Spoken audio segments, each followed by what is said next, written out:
అమ్మవారి శివుడిని ఆక్షేపించింది ఏమనో తెలుసా? నీకు కట్టుకుందుకు బట్టలు కూడా లేవు, సరిగ్గా దిగంబరుడుగా ఉంటావు, నేను కాబట్టి చేసుకున్నాను, నేను ఎవరు చేసుకుంటారు? పులితోలు కడతావు, ఏనుగుతోలు కడతావు, ఇంకేం లేవు, రెండే బట్టలు. మరి అంతే కదా, ఎప్పుడు పులితోలు లేదా ఏనుగుతోలు, ఏనుగు చర్మం పులి చర్మం, ఇకపోతే నువ్వు కట్టుకునేందుకు ఏం లేదు ఇక్కడ అందుట.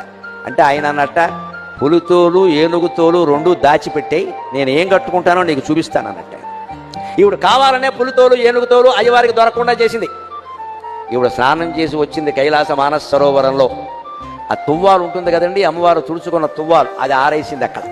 ఆయన వెంటనే దాన్ని ధరించాట వస్త్రంగా. అమ్మవారు స్నానం చేసి తుడుచుకున్న తువ్వాలని శివుడు ధరించాడు. అదేమిటి అంటే, ఇది అచ్చం పులితోలు ఏనుగుతోలు రెండు కలిపినట్టుగా ఉంది అన్నట్టు. ఎందుకని?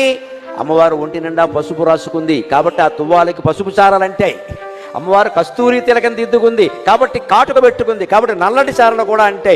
నల్ల చారలు పసుపు చారలు ఉంటే పులితోలే కదా అన్నట్టు. అదండి శివుడు చమత్కారం, అదండి శివుడు అమ్మవారు పరమానంద పడిపోయింది. ఓ నీ ఇల్లు బంగారంగా, దేవాది దేవుడివి, మహానుభావుడివి, నేను తుడుచుకున్న తువ్వాలు నువ్వు కట్టుకోవడం ఏమిటాయి అంటే ఒక్కటే మాట, ఐ లవ్ యూ అన్నట్టు, అంతే, ఇంకేం లేదు ఇక్కడ. అదే లెక్క.